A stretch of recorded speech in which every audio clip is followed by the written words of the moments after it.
how to find the best and the worst content using Google Analytics. Now, we've all heard that content is king, and everyone's saying you've got to go out there and put more content out and people will come and they'll love you and they'll give you lots of money. It's not 100% true. First, you've got to get your content seen, but second, you've got to understand how to identify what people love and what they don't love. You don't want to be spending all your time creating more content that people don't actually want. And this is where Google Analytics comes into play. I'm going to show you in a moment how to dissect exactly which content is the most profitable for you and which is content that's probably not worth you spending more time creating. Come on, I'll show you my screen and we'll go have a look at how to do this. Okay, so here's an example. It's not a perfectly clear example, but it demonstrates the point. Now, what I want to show you is in your Google Analytics account, you want to go down under Behavior, Site Content, or Pages. So now what we're looking for is the pages that we should be putting more attention on. Now, the first thing that you need to have set up is you need to have your goals set up in Google Analytics with a value attributed to them. Now, I'm not going to go through how to set up goals in this video because we have another video where we go through how to set up goals with Google Analytics. So check that one out. But once you've done it, you'll start to get data coming through your account and you'll be able to figure out which pages are the most valuable for you. So once you're down here and you're in Site Content or Pages, you'll see over here that the pages have a page value. Now you can hover over that and read what the description is. Basically what it means is people that visit this page and then go on to take an action that completes a goal that we're tracking, then they attribute a value back to that page. And this is even if you don't have an e-commerce site, you don't need an e-commerce site, this is just a way of measuring how effective your content is. Now we can see up here this particular page is getting the most unique page views, but the value of it is not very high per visitor.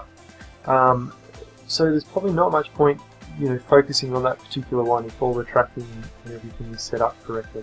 Our contact page, however, you can see we had, there's 200 visits to this particular website, and from that, there's, the average per visit value is $1.67.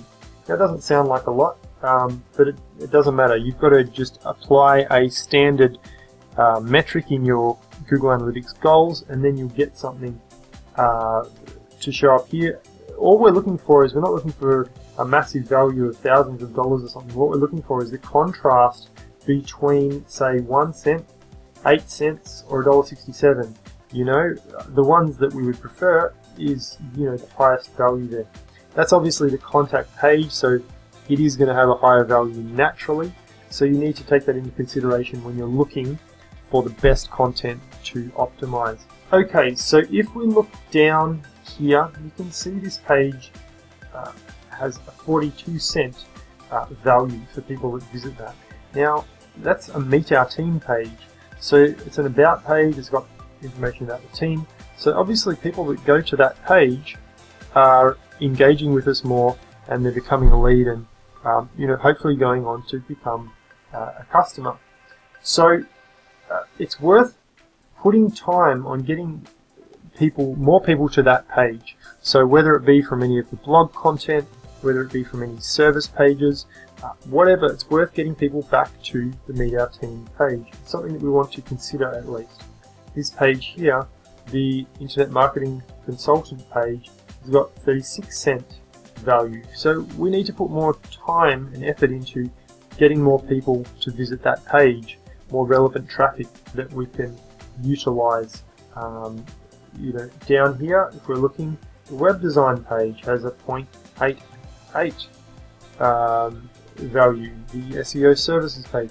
So you can go down and you can use this same exact method for looking at your content, whether it be your blog content or your core page content about your products or your services, to identify the biggest opportunities for you, because you've only got so many hours in the day and you can't work on all the different pages at once.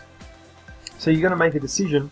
If it's got a really good value, but say it's got low traffic, then you're going to work on how do we get more traffic to that page.